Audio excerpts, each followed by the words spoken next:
Hi, and welcome back to yet another video. This is the 8th episode of the story about the time when Sasuke gives his sharingan eyes to Naruto on verge death in waves. Let's watch as Naruto Uzumaki, Uchiha takes world by storm. After you've finished watching, please like, share, and subscribe to the channel. Let's get started. The sun was beating down on the sands of Kaze no Kuni as a lone figure trudged through the sand towards the massive gates of Sunagaku no Sato. The two Chunin guarding the gate straightened up waiting for the figure to arrive, and when the man arrived he threw the hood back and unfastened his cloak, revealing shoulder-length green hair pulled back into a ponytail as his brown eyes took in the guards. Under the cloak he wore a tan flak jacket over a dark brown shirt tucked into yellow pants with a white belt around his waist adorned with the emblem of Suna. The gate guards shot the man a questioning look while flipping through a large book. "Daichi, when did you leave today? I don't see your name anywhere on the traveler log." The man let his gaze linger on the city before smiling at the two. "Well, you would need a different log because I didn't leave today. I left 3 months ago on a trip and I'm just returning."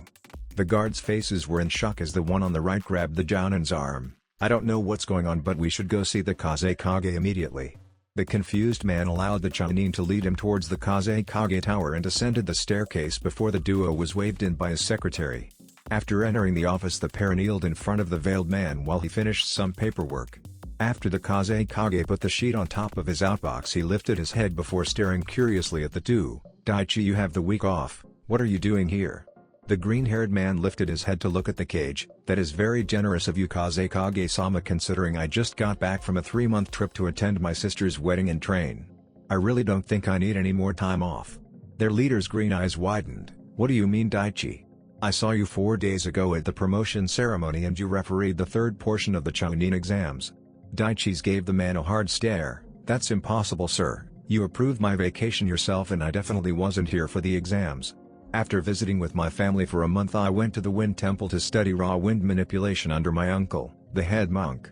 The robed man raised his hand as 4 sand operatives appeared behind him. "Daichi, I think I would like to see this approval for a vacation that I gave you because I never signed off on anything like that." The Jounin's face grew concerned. "Of course, it is at my apartment. Let's go and I'll show you." The 6 shinobi disappeared in a swirl of sand before reappearing outside Daichi's apartment building, and when they were in front of his door, the green-haired man unsealed a key from a scroll before saying, "Please excuse the mess, I haven't been here in ages." The door opened and the Kazekage walked in first, to the dismay of his sand team while looking around. "Well, if this is your apartment messy, I'd really like to see it clean." Daichi looked around his apartment confused. There was no dust buildup, garbage in the trash can, and the fridge was stocked with food even though he left it empty. His bathroom was spotless and the bed was made with fresh sheets even though it was stripped and had a plastic cover on it when Daichi departed. The green-haired man removed his flak jacket and hung it up before giving the room one last look. "I don't understand. Maybe someone broke in to live here or something. But if someone was impersonating me, they were very confident. The receipts show the food was bought this morning and my vacuum cleaner is out and still plugged in. Also, my television is warm, meaning he was here recently." The green-haired man went to his closet before pulling up the floorboards and taking out a safe box. He channeled some chakra into it, popping the lock, and pulled out a sheet of paper. "This is the approval right here, Kazekage-sama. The contents of the box are untouched too, not that it would have been useful. Most of this is just news clippings from my hometown, my academy graduation certificate, and the original copy of the vacation request Shinobi are required to keep till resuming active duty." The redhead grabbed the sheet and held it up to his face, closely scrutinizing the details. "This could be a problem because this stamp is authentic and I lock it in my mansion whenever I return home or take it with me when I leave the office, which means someone stole this while I was around." The Kazekage rubbed his head before speaking once more. "Daichi, I am sorry about this, but you must be taken to the interrogation department until this story is confirmed and we can rule out the possibility of any rogue elements within Suna." The green-haired man raised his hands behind his head as the sand team gently restrained him with handcuffs made of chakra-absorbing metal. "I understand, Kazekage-sama, and will cooperate fully." Once Daichi was taken from his apartment, the Kazekage removed his hat and sat on the couch as a man wearing a turban and sand cloak with a shock of black hair covering his right eye as well as a small beard walked forward from the shadows. "Kazekage-sama, this bodes ill for the future if someone was able to fool us like that. I know you were I am quite worried. But with you as head of security I feel more confident.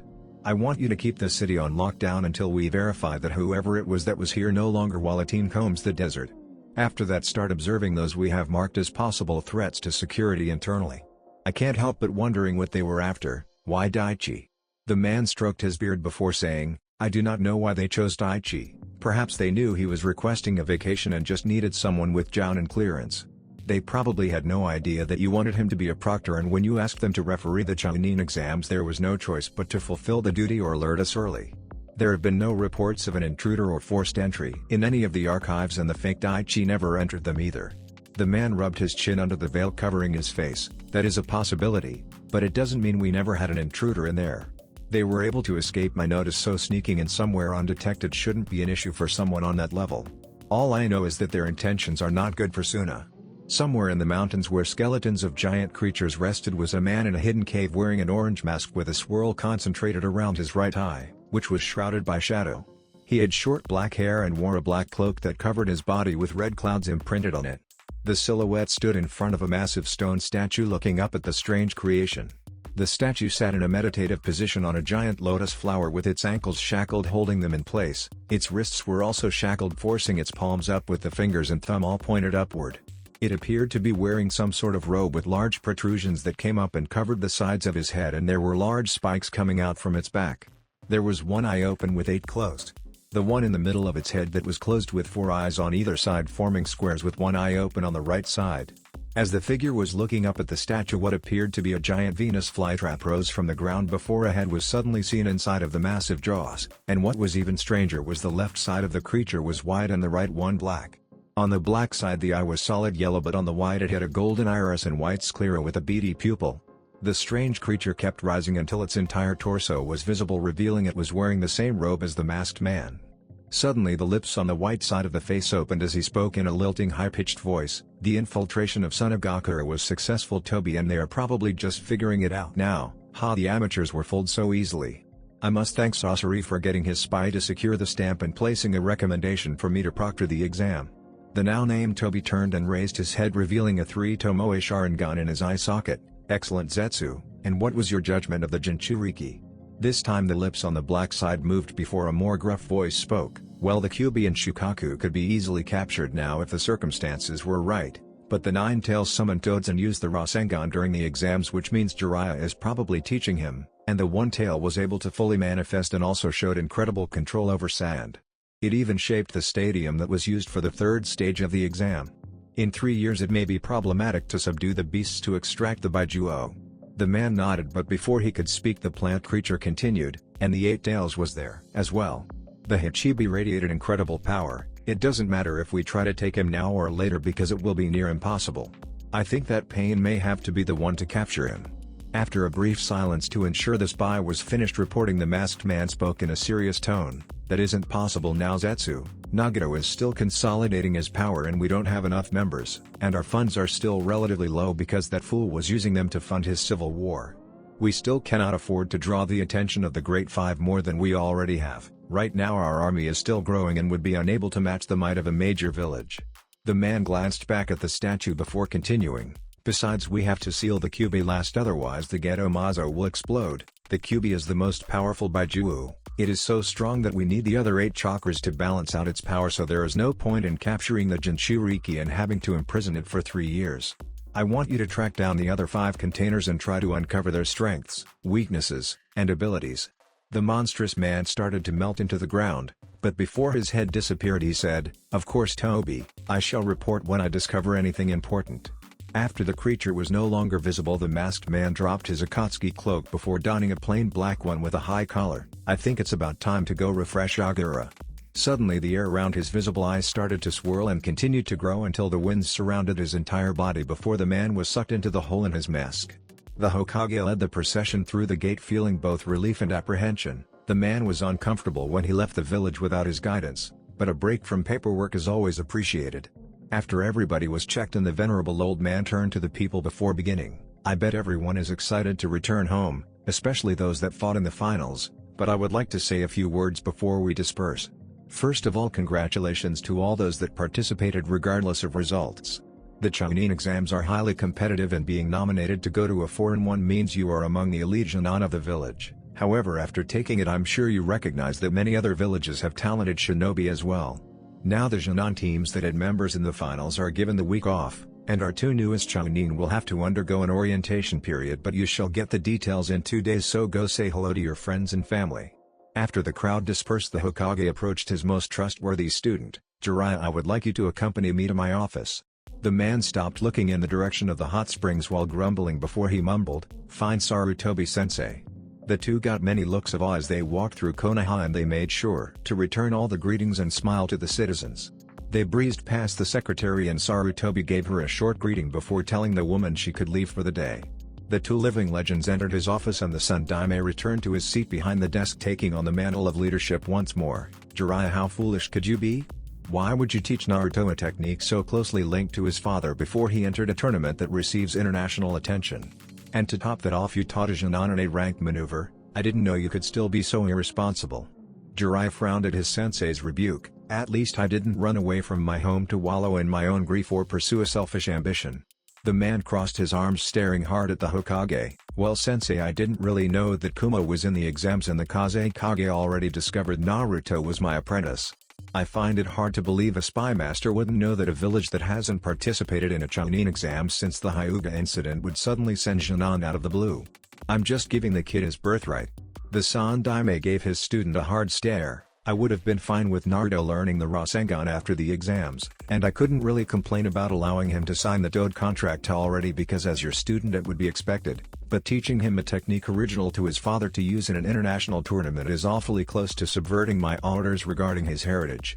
The kid was going to be fighting a psychotic Jinchuriki in the finals. He needed a way to defeat him because if Gaara manifested the Shukaku again it would have been catastrophic and Naruto wouldn't have been able to summon a toad in that arena without killing hundreds of people. He needed a trump card, so I taught him the Rasengan." The old man sighed and dropped the argument before getting to the main issue. "Regardless of that, the world is rapidly changing and the balance of power shifting. Hanzo has been dethroned and Ame is on the border of 3 of the 5 great nations. It was because of his presence that the area remained stable, and now that the salamander is gone, nothing is gluing that region together. To top that off, Iwa has found out that Takigakure has fallen and the ninja we have deployed have engaged in minor skirmishes numerous times and the Taki Daimyo has no power to prevent it. To top it off, the royal family of Tsuchi no Kuni have a history of being expansionists, and this is a golden opportunity to do that. I wouldn't be surprised if the old fence-sitter has already received an increased budget from the feudal lord. I've already scheduled a council meeting in an hour to change the academy over to the pre-war curriculum. I believe we have a couple of years before war is officially declared, but I'm already deploying more Anbu in those regions and will proposition the daimyo for more funds. I believe that Konoha's sewer system is degrading and our budget is tight. Hopefully Haisama would be willing to give us a small grant to remodel them, and maybe a little extra to improve the infrastructure in general." Jiraiya chuckled briefly before responding, "Well, I'm sure when he visits and the toilets back up flooding the room he'll be more understanding. But what does that have to do with me? You already told me to widen my information network over there before I return to train Naruto." The San Daime nodded, "Yes. But recently the hospital has been slipping, and though some show promise in the medical field, the overall quality of medic ninja is far lower than when Tsunade was running the show." He paused and enjoyed the look on his student's face as he pieced together the request. "We need Tsunade to return, even if briefly, so she can bring the medical corps back up to par. One of our advantages in previous wars was the prowess of the medic nin and the ability to heal our shinobi better than our enemies." Jiraiya gave the Hokage a look of pure horror. "You can't expect me to do that. Tsunade won't want to come and then she'll beat me to death, heal me, then cut off my manhood. She won't have a choice, she will return whether she likes it or not. I gave her those privileges because it was peaceful, but now we need her again. If Tsunade won't return, then the daimyo has agreed that she is to be exiled from Hai no Kuni, and unfortunately Shizune-chan will face the same choice. Don't say that though unless the situation truly calls for it." The hermit opened the window and hopped onto the sill looking out over the city. "All right sensei, you win. But I'm taking Naruto with me, so we'll leave in a week." 5 days Jiraiya, this is important." The man gave a wave showing he heard before he dropped from the sill. The Sun Daime sighed before glancing at the paperwork that amassed over his absence before sighing, "I might as well do this until the meeting, don't want the pile to get bigger." 40 minutes later the Hokage was making his way towards the council chambers for the meeting. The Hokage was not a dictator like some other villages. The past Hokages served as head of the military, but that made him the man with the most power in the village, and he was the one to enforce the rules, so Sarutobi had final say on how the village was run. However, if he ignored the will of the council, which represented various factions in the village, he could be overthrown by a unanimous vote, which would mean there was no support for him among the populace, so the military wouldn't support him either. The council made laws and decisions for domestic matters, but the Hokage ruled supreme internationally. The council was made up of both a civilian side and shinobi side, but neither side was unified and usually split on various issues.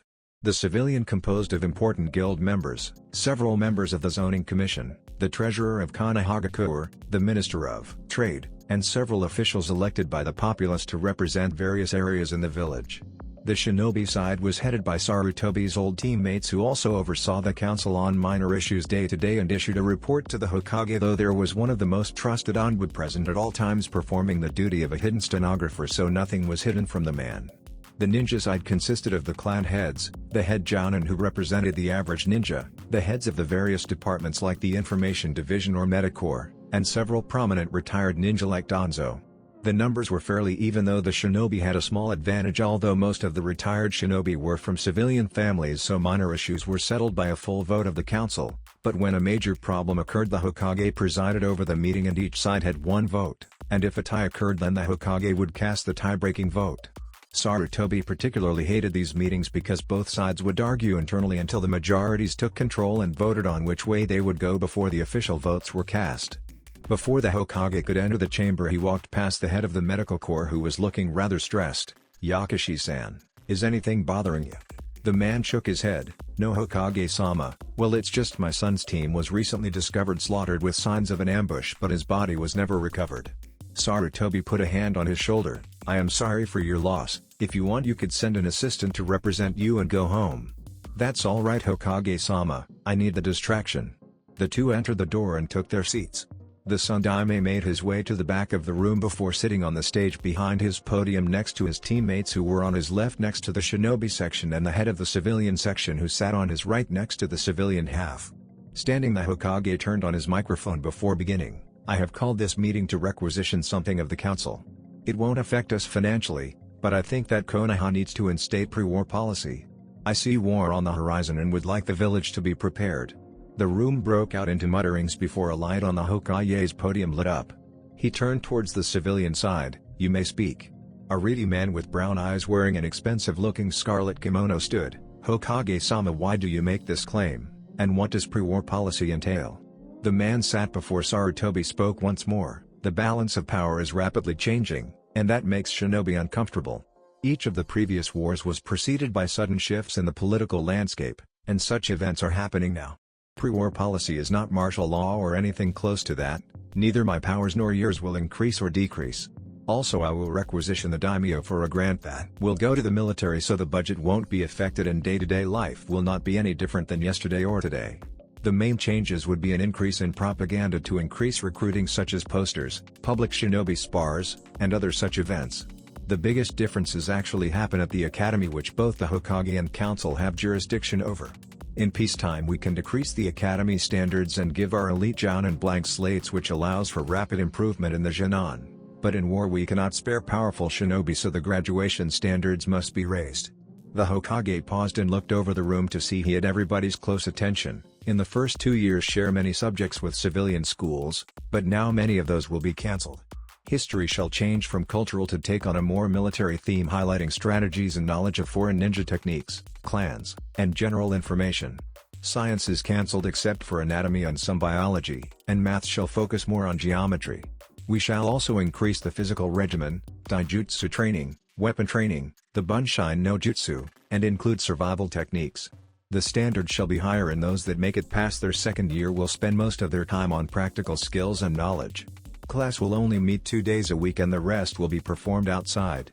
Students will graduate with more advanced ninjutsu, daijutsu, genjutsu, kenjutsu, strategy, the concept of basic fyu and jutsu, and a better understanding of the ninja lifestyle in general. However, they won't have a permanent teams or jounin instructors like the system now. When in the village they will train and perform D-rank missions in random teams under various elite Chunin and Dokubutsu jounin that specialize in different area, and when they are ready the graduates shall take basic C-rank missions far away from the fighting with the jounin on leave from the front lines. If approved, the policy will be in effect for 4 years, and if war is not declared, we shall return to our current status except for the academy, which will continue teaching those students already and with pre-war curriculum the same way, but the incoming classes will switch to peacetime curriculum once more. However, if the peace is broken, wartime policy will be put into effect, which includes martial law and even higher academy requirements. The two sides began talking amongst themselves after the rest of the questions were answered, while the Hokage waited patiently smoking his pipe.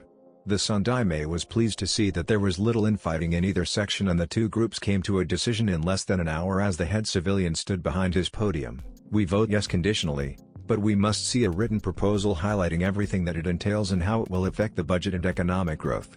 You shall have our support provided the bill doesn't negatively affect those areas too much. Koharu and Homura walked back on stage before Homura sat while Koharu remained standing. The retired Kunoichi coughed briefly before beginning. We shall support the decision to change over to pre-war policy. The Hokage stood. I shall draw up what shall happen and present it to the treasury for them to assess any potential impact. After they finish, a copy shall be sent to you. This meeting is adjourned. The Sandaime walked out before smiling. Regardless of the civilian vote, he would break the tie and his proposal would be initiated. The man hurried to his office ready to begin drawing up the necessary paperwork so he could head to the massage parlor. After all, every Hokage needed a reward every now and then. Kabuto was close to pulling his hair out in frustration. Kimimara's disease was proving more problematic than he thought it would, and the teen was at his wit's end. He was able to slow the virus to a crawl, but in 2 months the last of the feared Kaguya clan would die. No medicines he concocted worked, and he couldn't destroy the disease with any of the medical jutsu he tried. The bespectacled teen even managed to extract some of the sludge without taking any of Kimimara's lung, but even that proved fruitless, as it was like nothing he's ever seen before. The medic turned abruptly as the door slid open and the genius of the Sannin walked in. My, Kabuto, it seems like this is proving to be beyond your capabilities. Kabuto bowed to his master. I'm sorry, Orochimaru-sama, I've tried everything, but I can only slow the progress of the disease.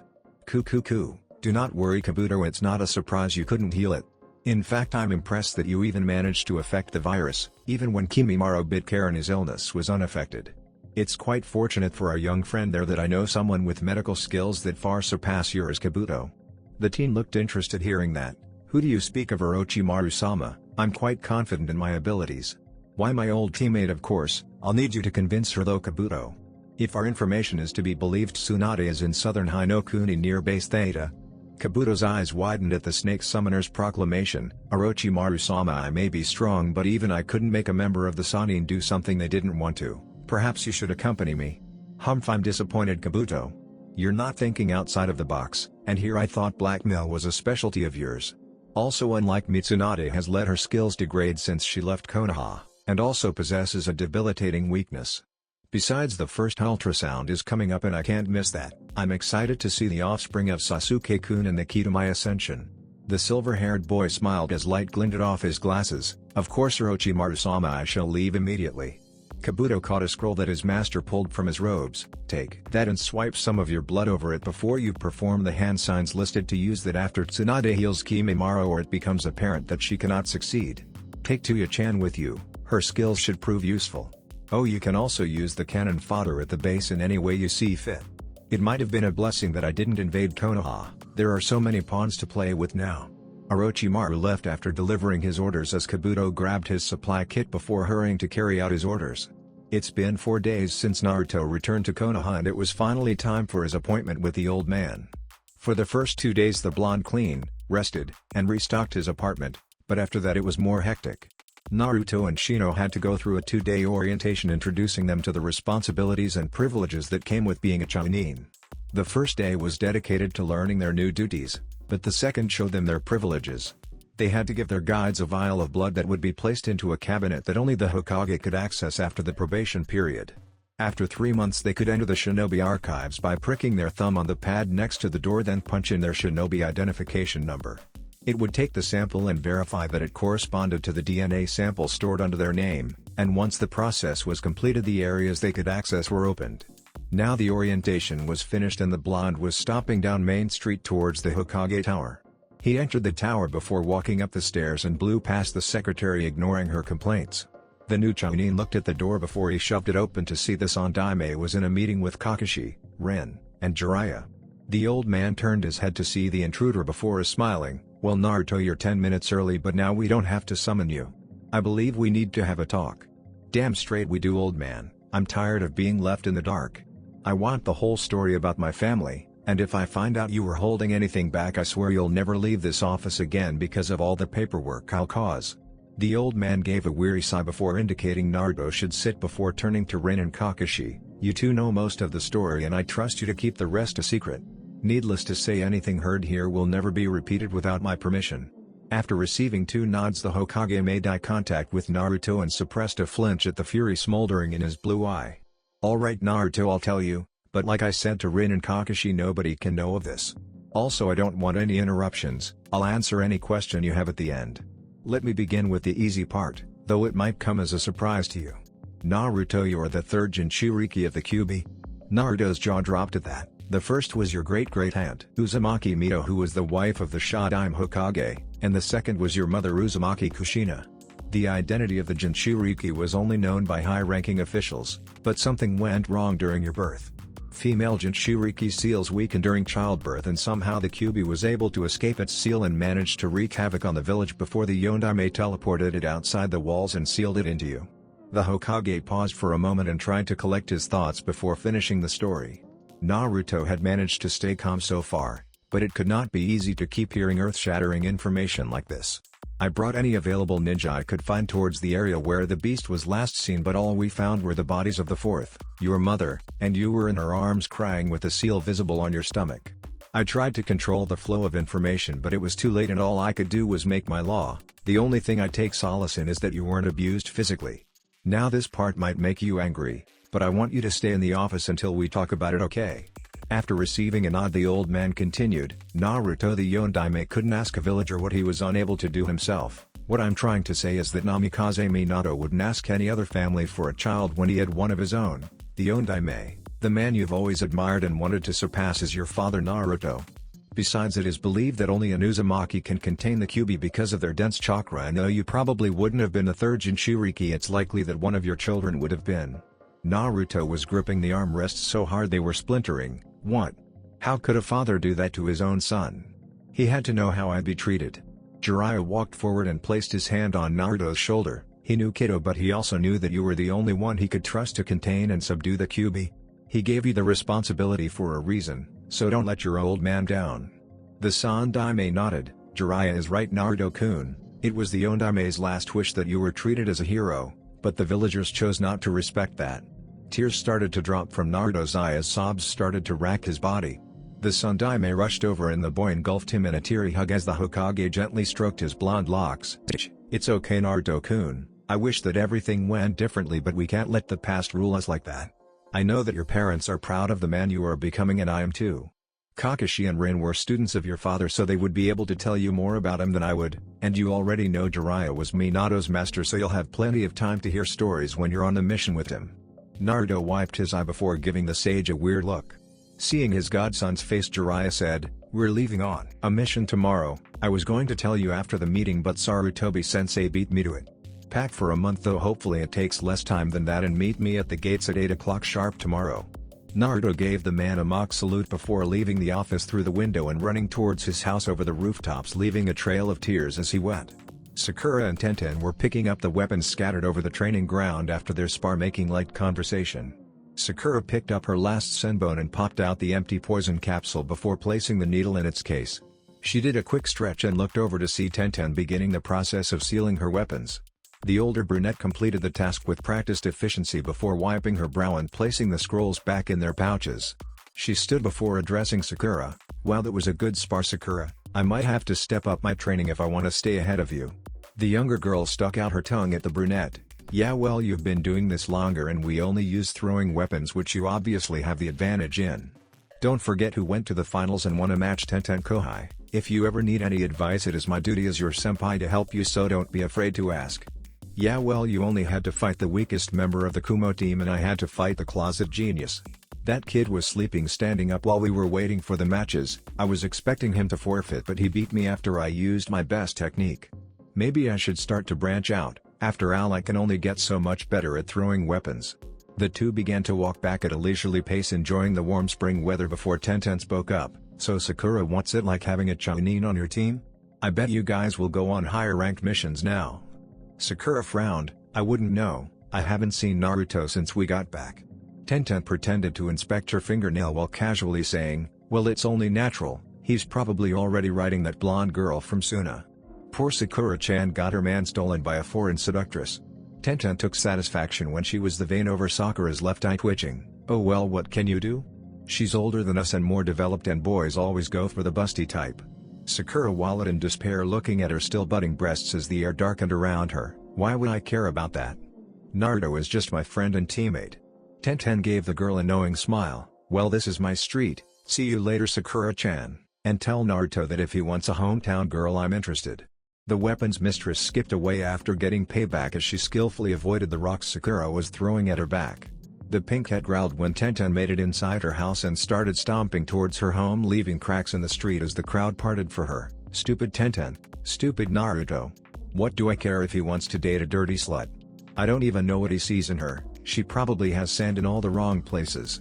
Sakura pictured herself wearing something skimpy before becoming more depressed as she once again looked down at her chest and imagined her with boobs twice as big as Tamari's. "I wonder if someone invented a jutsu to make themselves bustier." Unbeknownst to her, a large-breasted blonde sneezed and the dice on the table took an extra roll, making her hit the jackpot, and an enormous pile of chips was pushed her way, much to the woman's dismay. Sakura opened the door and saw her mom sitting on the couch reading a magazine. The older pinkhead looked up and smiled at her daughter. "Welcome home, Sakura-chan." The girl kicked her shoes into the corner and started walking past her mother, mumbling, "Hi.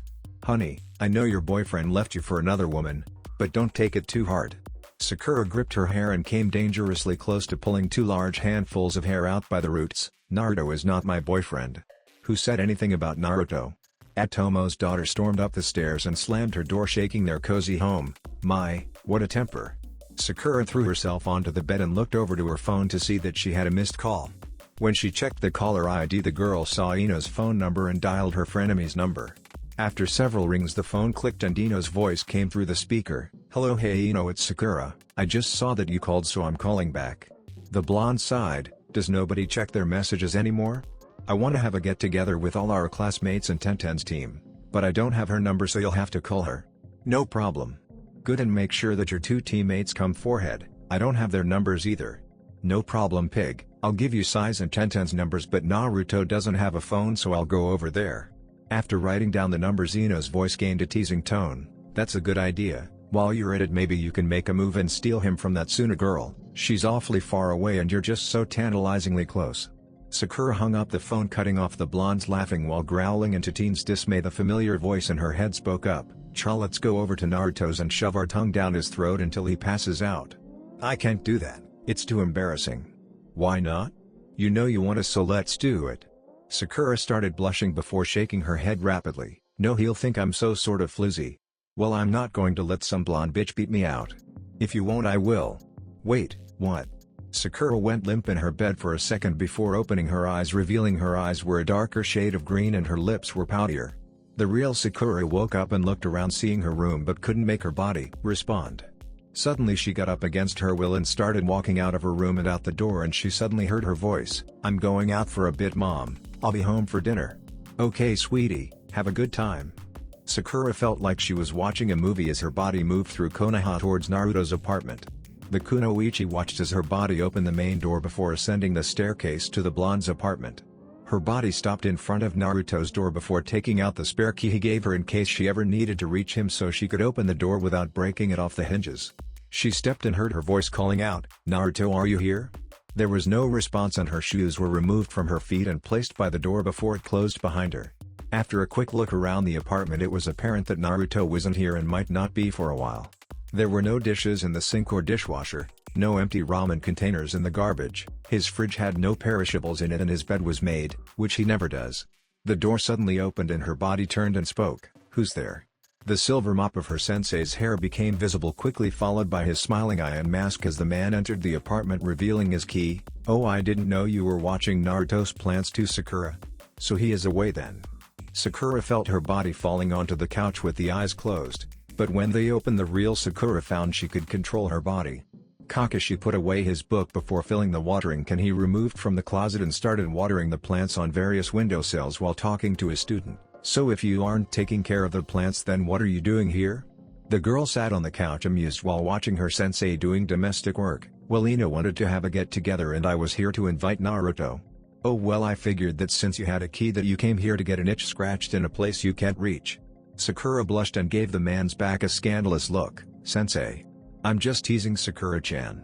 Anyway, Naruto has no timetable for his return and the mission was sprung on him last night, so he probably didn't have time to tell you since he left with Jiraiya-sama early this morning."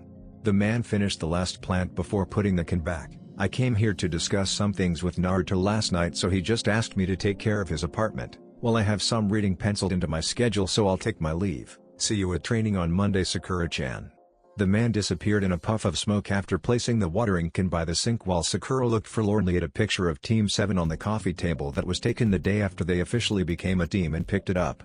Sakura gave a sad smile seeing the two boys glaring at each other over her head while Kakashi ruffled their hair. "If only things could have stayed as simple as they were, then I wouldn't be so frustrated about Naruto and other girls. I wonder how different things would have been if we were still the original Team 7. Sakura discarded those thoughts. "I can't think like that anymore. I'll always value knowing you, Sasuke, but what's done is done. I've become stronger because of that and I just need to keep moving forward to honor your memory. After all, you have no pity for anyone that wallows in misery.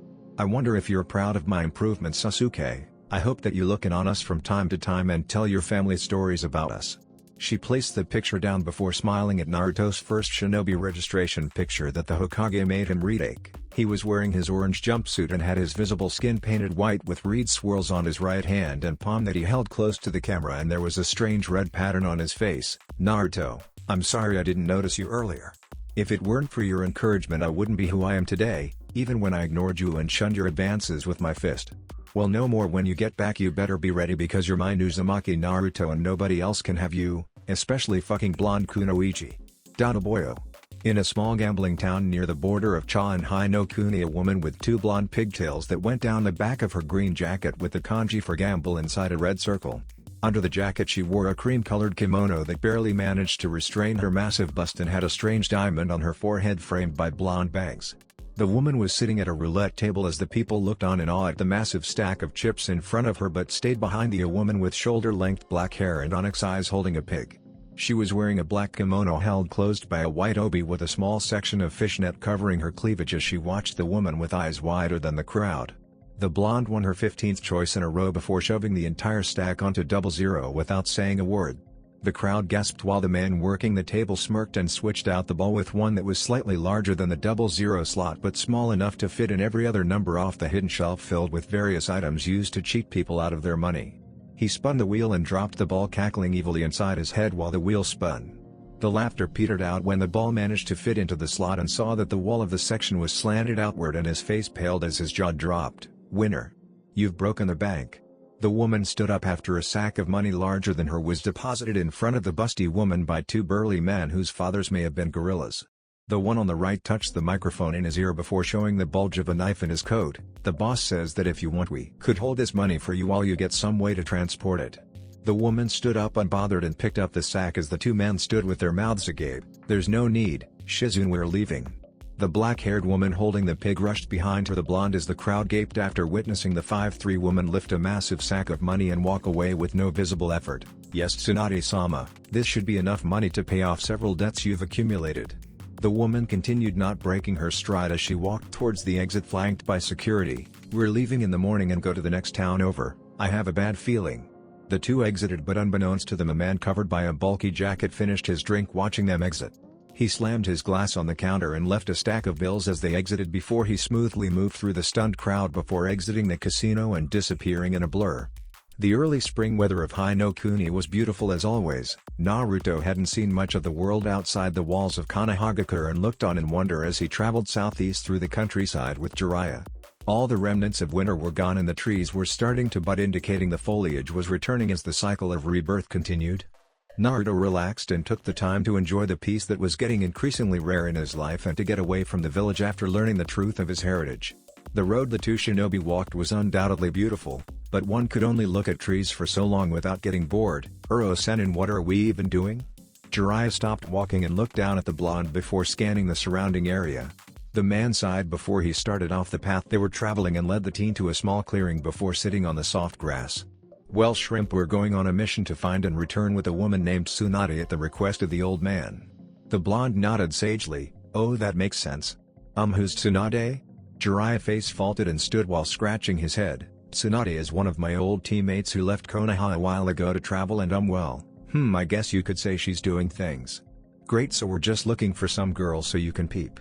"Shut it, Gaki, we're looking for her because she is the foremost expert on medicine and medical ninjutsu in the world, and the Hokage wants to get her to give the medical corps a quick crash course because their standards have dropped significantly since she left, and she has the biggest hits I've ever seen."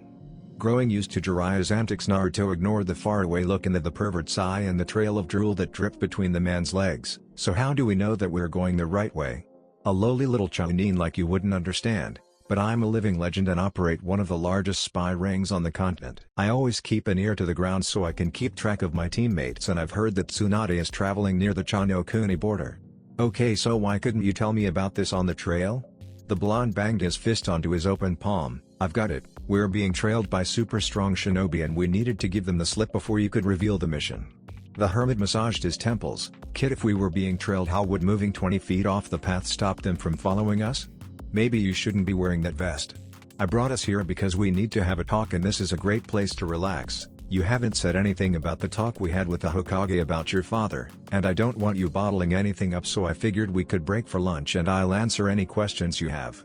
Naruto sat across from the Sennin and Jiraiya took out a scroll, then channeled his chakra into it, and 2 bento boxes filled with onigiri were revealed when the smoke cleared, and the hermit handed one to Naruto before biting into one of his rice balls, waiting for the blonde to speak. The two sat in comfortable silence while eating their lunches until Naruto gathered his thoughts and broke the stillness in the clearing. I don't know what to say. All my life I've looked up to the Yondaime because he was called the best Hokage and saved the village from the strongest Baijuo.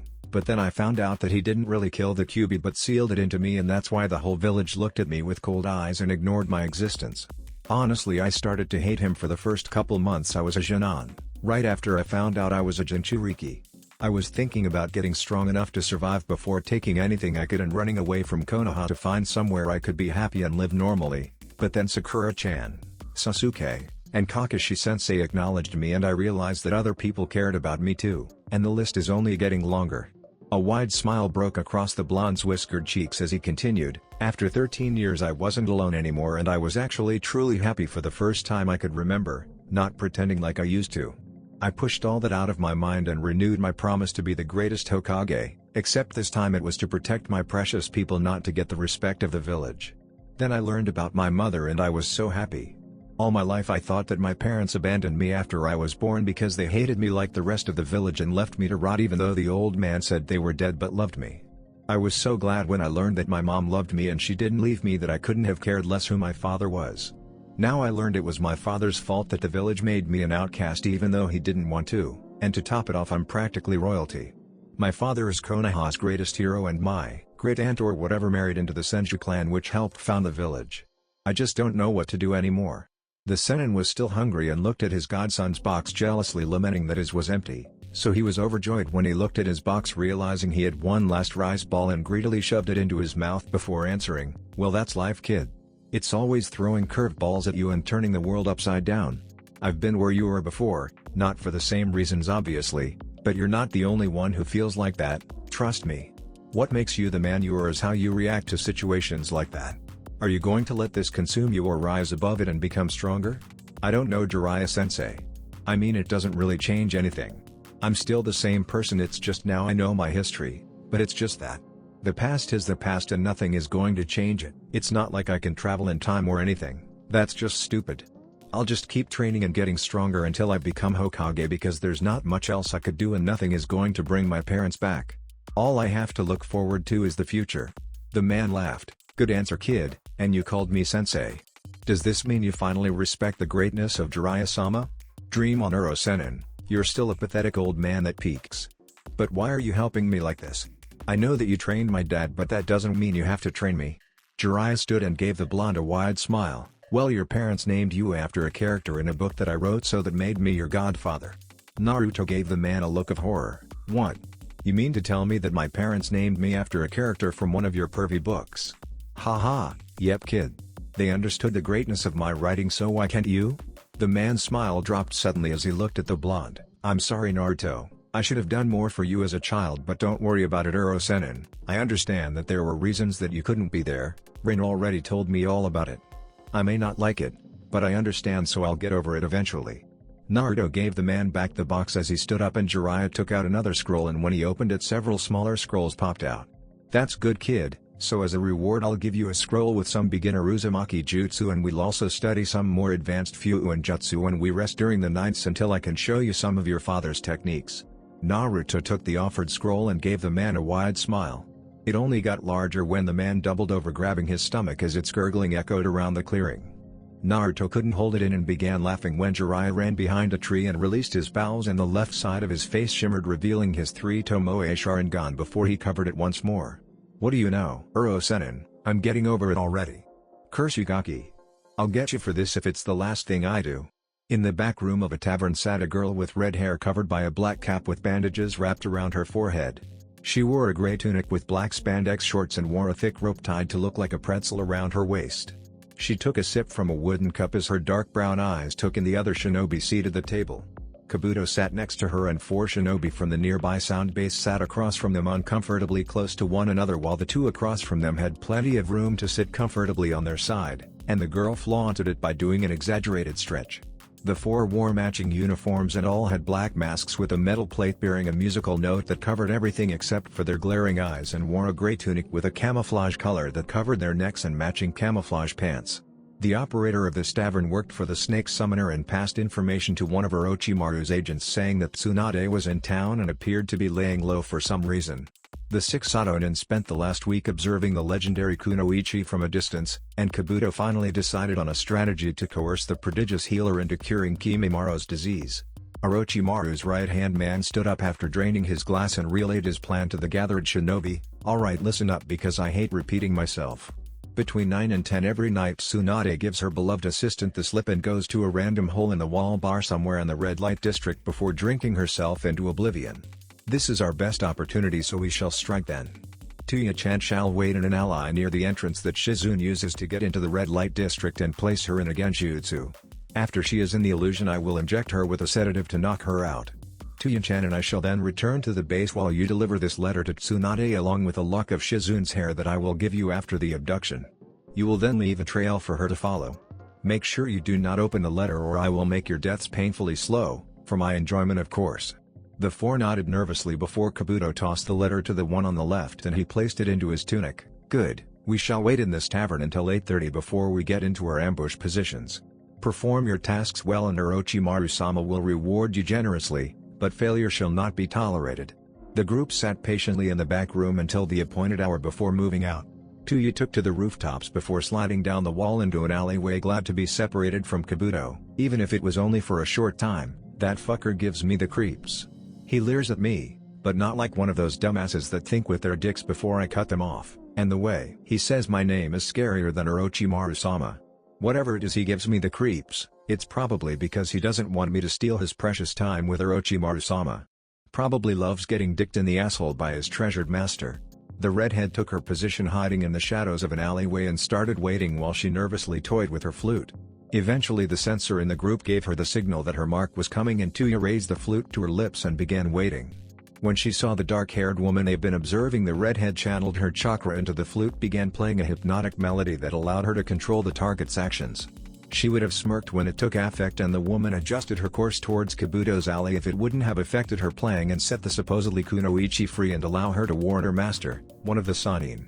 Seconds after the woman entered the alley, Kabuto landed next to Tuya with the brunette hanging over his shoulder and a lock of hair between his fingers. Without saying a word, the 4 sound nin appeared and took the hair out of his hands before blurring away from the scene towards the heart of the red light district to carry out their orders. Kabuto gave the woman to Tuya before making their getaway. Excellent, I believe that it's time for us to take our leave, Tuya-chan. That letter detailed the coordinates she was supposed to meet me at because I'm sure that Tsunade won't leave any way to identify those 4 when she receives the message. You go back to the base, I'll meet you there tomorrow after I meet with her master. Oh, and if she is damaged in any way I'll let Tsunade rip you limb from limb. The girl suppressed a shiver, Whatever you say, fuckface. Let's just get out of here before people get a good look at us. Kabuto's eyes gained a sinister glint before light reflected off his glasses, blocking his eyes from view. Now Tuya-chan. A lady shouldn't have a mouth like that. A beautiful blonde stumbled out of a bar and began making her way towards the hotel she was staying at, with her hands touching the grimy buildings for balance. Shat bar wash, great hick. What wash the name? I can't remember. Why is everything spinning? It was nearing sunrise and the streets were empty as the woman staggered down, eager to fall into her bed and sleep till the afternoon. Suddenly 4 figures appeared around her, but the woman's vision was too blurry to make out any distinguishing features of the ambushers. What's do Yesh want? Tsunade of the Sanin, we are here on the request of our master. If you ever want to see your assistant again, you will take this letter and follow our trail. If you don't follow our instructions exactly, the only thing you'll ever see of Shizune again is her head when we mail it to you. Tsunade narrowed her eyes and managed to make out a lock of black hair held high by one of the 4, and she suddenly saw red before disappearing and rushing towards the figure holding Shizune's hair and knocked the man holding the letter high into the air with a flick of her finger to the jaw, which shattered his teeth before the shockwave sent his brain bouncing off the skull, giving him such a severe concussion he was sent into a coma. The citizens of the city heard the remaining men's screams as the legendary ninja tore into them with abandon in a blind rage, decimating the 3 with ease despite her inebriation. When the woman was done extracting her punishment, the blonde stepped over what was left of the 4 and grabbed the letter as it floated down from the sky, purposely keeping her vision away from the grotesque sight of various body parts scattered up and down the street. The blonde could feel one of the men's heads rolling towards her line of sight, so she tapped her foot on the ground, creating a tremor that changed the course of the head and shook the surrounding village. Tsunade then opened the envelope but couldn't concentrate enough to read the writing. Putting the letter into her belt, Tsunade made several hand signs and her hands glowed green, and she placed them in the front and back of her head. After holding them there for several seconds, she put one over her stomach while the other covered her liver. The woman let her arms fall, then stood up straight and sturdy before looking down and seeing that it was coordinates listed in an old leaf code from the Second Great War. After deciphering the message, the woman started running towards her new destination steadily with no sign. She finished drinking close to her body weight and sake just minutes before. It took a little over 2 hours running at full speed to arrive at the specified location, and the woman was starting to breathe heavily as sweat dripped down her brow, but she ignored the fatigue and pressed. The busty blonde burst through the tree line, scattering a flock of birds before skidding to a stop in the middle of a clearing. Standing across from her was a silver-haired teen with glasses over his beady eyes. He stood confidently with his hands on the white sash tied around his waist that held up his purple pants. Tsunade stood giving the boy a death glare with her honey brown eyes. I don't know who you are, kid, but if you don't give me back Shizune, I'll make your body think it's in the worst pain that it has ever experienced until your brain shuts down from the torture and you die. If the mood hits me, I might resuscitate you and do it all over again. The kunoichi growled as the kid gave her a cocky smirk. Well, you could do that, but if I don't return by 5 this evening, then Shizune will be killed, and once in the base, if you kill me, she will die instantly. He pulled down his shirt, revealing a seal inscribed over his heart. As long as this seal receives the electrical current that runs my heart, Shizune will live. You see, this is the control seal, and the corresponding one was applied on your poor assistant, so if I die, she will as well. The woman clenched her fists and blood ran down her hands. Fine, I'll follow you, but if Shizune is hurt or dead, hell will be a relief when I'm done with you. Tsunade received no answer as the boy ignored her threat and jumped into the trees with the legendary medic right on his tail, clenching her fists in silent rage. They ran for another hour before he finally led her to a small waterfall somewhere in a hilly region near the sea. The teen didn't break his stride and jumped through the waterfall with the blonde right behind him. He calmly walked up to the wall behind the waterfall and channeled his chakra into it before the floor under them dropped, creating a slide, and they slid down the sloped surface before landing on incredibly soft earth. Tsunade stood and dusted herself off and looked down the dark hall. Before you say one more word to me, I want to see Shizune. The teen started walking down the hallway. Of course. But know that if you try to escape with your apprentice, I can kill her with a thought. My death isn't the only way to activate the seal. The two walked down the corridor and suddenly stopped as her guide opened a random door. On the inside lay Shizune on a bed with several tubes entering her body. Tsunade could only take a couple steps into the room before she was stopped by a glass box with tiny air holes spread around the cube. The boy walked up to the glass and smashed a rock into it, and the glass didn't even budge from the force. It's tempered glass, and on top of that it is imbued with seals that increase its strength and disperse chakra on contact, so even your strength technique will have no effect. Whatever, if you want me to cooperate, then you'll give me a sample of everything in those IVs now. The bespectacled ninja pushed his glasses up his nose. Of course, but I'll tell you what they are now as well. The largest bag only contains water for hydration, while one of the smaller bags holds nutrients and the other a sedative on a slow drip that will keep her in a coma while doing no damage to her. You can tell me anything you want, but I want to verify what they are myself. Of course, if you will step outside the door I will enter and take some samples from the bags. Tsunade followed the instructions and watched as the silver-haired teen opened the glass case before drawing samples from the various bags, then placed them in vials and capped them, making sure to keep the samples Tsunade's sight while drawing them. With his task completed, the boy exited before tossing the 3 vessels to her. She stuffed them between her breasts and waited for Kabuto to exit before following him once more. He stopped at the next door down the hallway and opened it for her, revealing a pale-skinned, white-haired teen laying on a cot with a variety of tubes going under a blanket that covered his body from view. Only people who have their chakra keyed to this door may open it. There is a one-way mirror so you can observe the body of your assistant while you work to keep your mind at ease, and whenever we need to change her bags I'll let you test them and allow you to accompany me as I switch them out. Now all you have to do is heal this young boy here of his disease, which I have never seen before. My notes and research on the illness are in the top drawer on the far side of the room, and any equipment you need shall be delivered to you promptly. Now if you heal my young friend here I shall return your assistant and we will all go our separate ways. Nobody needs to know that we even met. Tsunade looked at the body lying on the bed. Part of her wanted to heal the boy because he was obviously suffering, but if they were going to this length to get her cooperation then their purpose was most definitely not noble. Do I really have a choice? Yes you do. I doubt all the shinobi in this base combined couldn't stop you if we all tried. However, if you decide to resist then Shizune will die one way or another. Fine, I'll do it. The door to the room slid open and Kabuto exited before turning around. Excellent, I'll leave you to your work. After the door slid closed, Tsunade pulled back the blanket revealing the teen's torso and started a full body scan as her hands glowed green. Naruto sat outside of a village by a slow-moving river attempting to learn one of his clan jutsu. Just the thought made him giddy. The Chunin already summoned some shadow clones and they were working on the first jutsu in the scroll Jiraiya gave him. The hermit gave him no tips or instructions about any of the jutsu, but when the two settled down for the night in an inn or the wilderness the sage couldn't stop criticizing Naruto's abysmal sealing skills. The blonde once again tried to clear his head and focused on getting the water from the stream to compress and rotate above his palm. Gathering the liquid was no problem, but condensing and shaping it was incredibly difficult, harder than creating the Rasengan despite the similarities. The Chunin groaned when the jutsu failed once again as the water lost its shape and fell back to the river. I don't get it, for some reason the water is resisting my attempts to move it. Naruto stood once more and formed several seals, Suten, Hanryu, Tearing Torrent. The water quickly gathered in Naruto's palm, but as he slowly added chakra it expanded instead of contracting, increasing in size till it reached ridiculous proportions and blew up in his face. Ah, stupid jutsu. Why isn't this working? My chakra control is good enough that I know I'm not overloading the technique, but I can't condense the water that much and move it at the same time. Maybe my water affinity is too weak, I don't know. Naruto's face scrunched and his anger level rose. He hovered his palms above the water before forming the seals once again, but in his anger he pushed twice as much chakra as a C-rank technique usually used right away. Something unusual happened. Instead of exploding like most of the jutsu he overloaded before, the water darkened until it was navy as it swirled rapidly in his palm before he pointed it toward the forest in front of him and watched as it exploded outwards, creating a typhoon of water that ripped out 2 trees by the roots before the water in his hand disappeared. Naruto looked at his destruction with a smile before he started jumping on top of the water. Ha, I did it, I did it.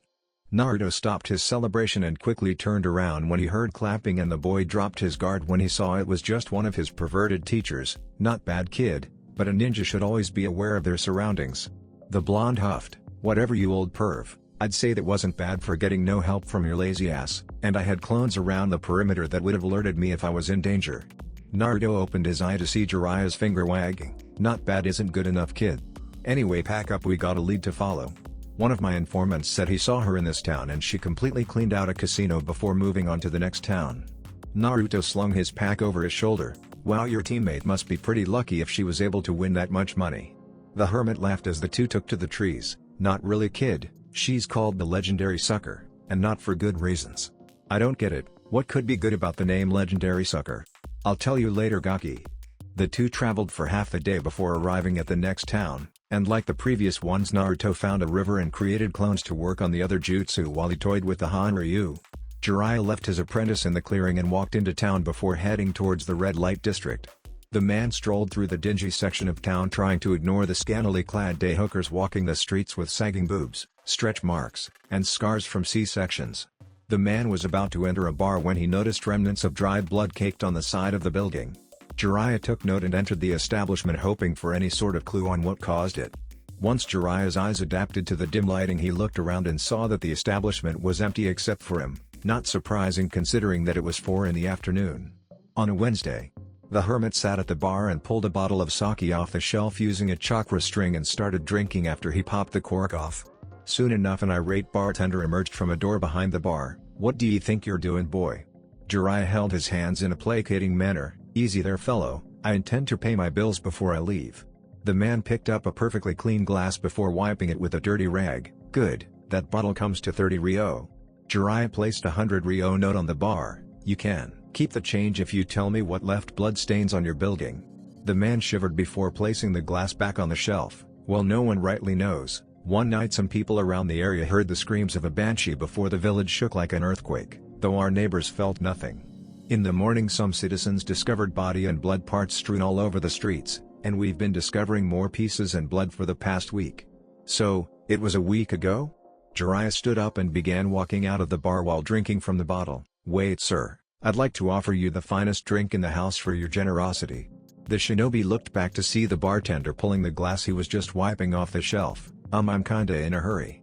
Jiraiya made his escape and went to an abandoned alley before biting his thumb and forming some hand signs, Kushios no Jutsu. There was a puff of smoke, and when it cleared, a small green toad with blue spots the size of Namikaze appeared wearing a strange metal helmet that had 2 antennae and knobs on top with a tinted visor that blocked his eyes from view. "Namikaze, I need you to check the area for Tsunade's chakra, you do remember it, right?" The small toad hopped on the man's shoulder. "Of course, I never forget a chakra frequency." The summon adjusted the antennae and then started turning the knobs to calibrate the device as green numbers flashed across the visor while Jiraiya ran towards where he left Naruto before entering the village. The Sennin made good time, and after he burst into the clearing, Jiraiya watched his apprentice give him a questioning look. "Sennin, what's wrong? And who's that toad?" Before Jiraiya could answer, the flashing on the toad's visor stopped and it projected a 3-dimensional map with 2 flashing blue dots and 1 red one surrounded by much smaller blue ones with 2 dark purple ones. "Okay, Jiraiya, that's where she is. Thanks, Namikaze. You can go now." The toad disappeared and Naruto caught the pack his sensei threw at him and was suddenly tossed into the tree line. "No time to explain, Naruto. We need to get moving now, so follow me." Tsunade did a stretch that would make even Jiraiya pass out from blood loss after destroying another bucket of black slop she removed from her patient's lungs. She rose from the stool near the boy's bed and walked to the desk and opened her notebook before she wiped her forehead. The blonde took a good look at the prone body of her assistant through the two-way mirror as Shizune's chest slowly rose and fell. "Don't worry, Shizune, I'll get you out of here soon. I have to, you're all I have left." The woman scanned over her notes one more time, reviewing the new procedure she was about to try out, positive that it would work. After extensive testing of the strange substance accumulating in the boy's lungs and a thorough check of his respiratory system, she was able to diagnose the disease he was infected with. In some areas of Kihimimaru's lungs the cells had mutated, and when they divided it created the strange substance that was flooding his lungs, and to make it worse their mitosis was twice as fast as a regular cell's was. Tsunade spent the last 2 days extracting as much of the gunk as possible without touching his lungs, and she was confident that the next steps of her technique would cure the kid permanently. The medic was going to adapt one of her older medical procedure to extract the rest of the goo without damaging his lungs too badly, and after that she would do a complete scan to isolate the mutated areas in his lungs before surgically removing them and inducing the healthy tissue to heal and fill the holes which in theory wouldn't allow the faulty cells to regenerate. Tsunade filled a large bowl with water from the tap and placed it near a bin in her stool by. The kunoichi then placed some strange flakes in the water before tying her hair back and sitting as she mentally prepared for the operation. The medic then made several small incisions with her chakra scalpels using her superior chakra control to increase their strength until they could easily pierce the incredibly dense ribs of what must have been a Kaguya. Tsunade gathered some of the water from the pail and it hovered over her palm before the medic shoved it into one of the incisions in the kid's chest, and when she removed it from a different cut. When the woman took a close look, she saw there were several small black globes floating inside of the water. "Excellent, like I thought, those flakes will be able to scrape the substance out of the lungs with little damage to the tissue." The woman continued the process for another 45 minutes until the water came out without any black goo floating in it. She then took the bucket filled with a strange substance and strained the water out before sealing the pail into a small scroll and shoved it in between her breasts. No use leaving such a potent disease in the hands of people like this. The busty woman then performed another diagnostic jutsu on his chest before circling several areas with a Sharpie.